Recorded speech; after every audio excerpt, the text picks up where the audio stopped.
নমস্কার বন্ধুরা, কেমন আছেন সকলে? আশা করি খুব ভালো আছেন। আমার পরিবারের নতুন একটা ভিডিও নিয়ে, নতুন একটা ব্লগ নিয়ে আমি চলে এলাম। আজকে আপনাদেরকে আমি আন্দামান ভ্রমণের দ্বিতীয় পর্ব দেখাবো। আকাশপথে বিভিন্ন রকমভাবে আমরা ছবি তুলে এই যে আমরা বীর সাভারকার দামোদর যে এয়ারপোর্ট আছে সেখানে নেমে পড়লাম। সেখানে নেমেও যথারীতি একটু ফটো তো তুলতেই হবে।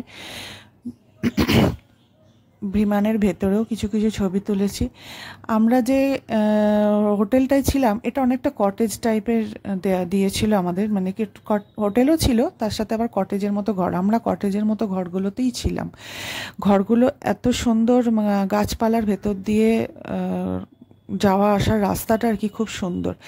আর কটেজগুলো ছিল সিঁড়ি দিয়ে, কিছুটা কখনো ওপরে উঠে গিয়ে কটেজ, কখনো সিঁড়ি দিয়ে নিচে নেমে গিয়ে কটেজ, আর টোলনা হেনা তেনা অনেক কিছুই ছিল। খুব ভালো ঘরগুলো, মোটামুটি, খুব যে একবারে হাইফাই সেরকম নয়, তবে ভালোই, খারাপ না, ভালোই লেগেছিল আমাদের।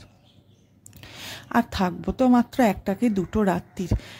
বেড়াতে গেছি, বেড়ানোর জায়গাটাই আমার কাছে মূল আকর্ষণ, হোটেলগুলো অতটা নয়, তবু থাকতে হয়। একদম বাজে ঘরে তো আর থাকা যায় না। তো এই আমরা বেরিয়ে পড়েছি বিকেলবেলায় বেড়াতে। একটুখানি সমুদ্রের ধারটা দেখে আমরা যাব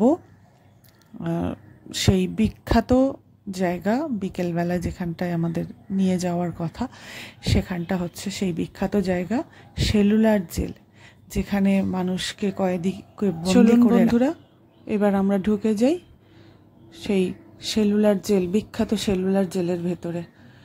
এইখানে এই সেলুলার জেলের 7টা যে হাত আছে সেগুলো দেখাচ্ছে।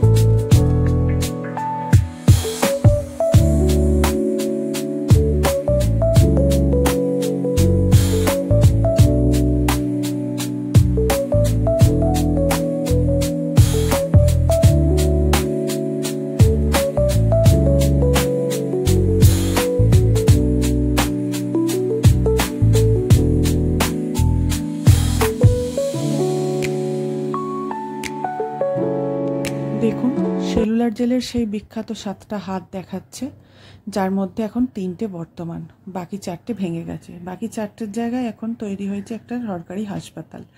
তারপর আমরা ভেতরে আরও এদিক ওদিক একটু ঘোরাঘুরি করার পর, যেখানে লাইট অ্যান্ড সাউন্ডের প্রোগ্রামটা হবে সেখানটা দেখে আবার আমরা গেলাম বীর সাভারকার যে ঘরটায় ছিলেন সেই ঘরটা একটু দেখার জন্য। কি করে যে উনি এতদিন ওখানে, এই বিপ্লবীরা আমাদেরকে স্বাধীনতা দেওয়ার জন্যে কত দিন ধরে, কত কষ্ট করে ওইটুকু ছোট্ট ঘরের ভিতরে দিনের পর দিন তারা ছিলেন। বীর সাভারকারের ঘর।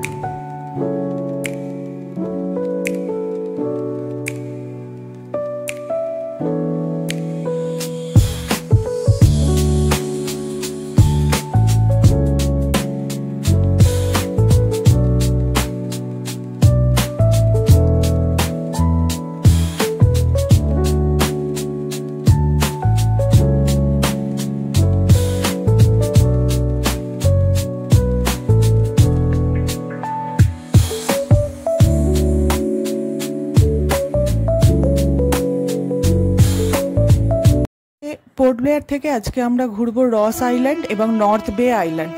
রস আইল্যান্ডে দেখার জন্য অনেক কিছু আছে, মানে নিস্তব্ধ নিশ্চুপ একটা জায়গা, যেখানে ব্রিটিশরা আগে প্রথম সাম্রাজ্য গড়ে তুলেছিল।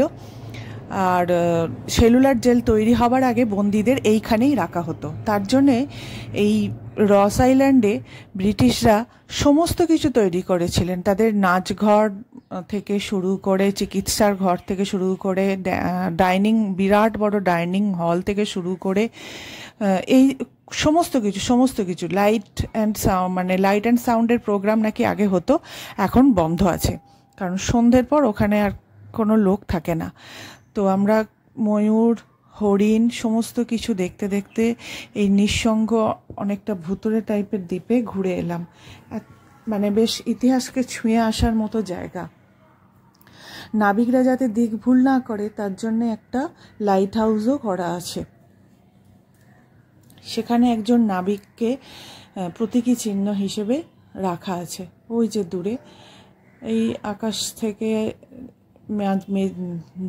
জল থেকে আকাশ, এই করে করে আমার ছেলে অনেক রকম ছবি তুলেছে কায়দা করে।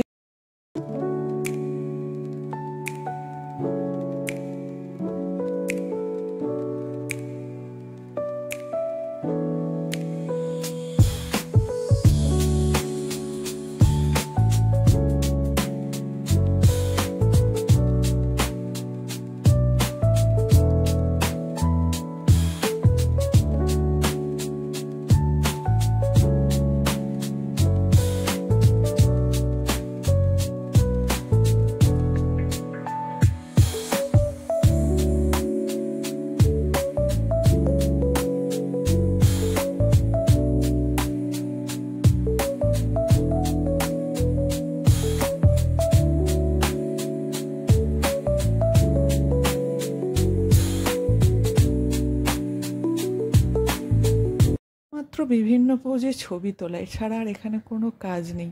আর এত ভালো লাগছে এখানটা দেখতে দেখতে। এই আমরা চলে এসেছি নর্থ বে আইল্যান্ড।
নর্থ বে আইল্যান্ডে আছে বিভিন্ন রকম ওয়াটার অ্যাক্টিভিটিস। ছেলে মেয়ে জলের নিচে নেমেছিল, দেখতেই তো পেলেন কি সুন্দর লাগছিল জলের নিচেটা।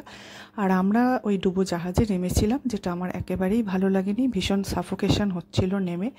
যাই হোক, আমার ব্লগ কেমন লাগছে আর কিছু যদি জানতে চান জানাবেন। যদি ভালো লেগে থাকে একটা লাইক কমেন্ট করে দেবেন। আর যদি চ্যানেলটাকে এগিয়ে নিয়ে যেতে সাহায্য করেন তাহলে অবশ্যই সাবস্ক্রাইব করে দেবেন। আজকের মতো আসি তাহলে, সকলে ভালো থাকবেন, নমস্কার।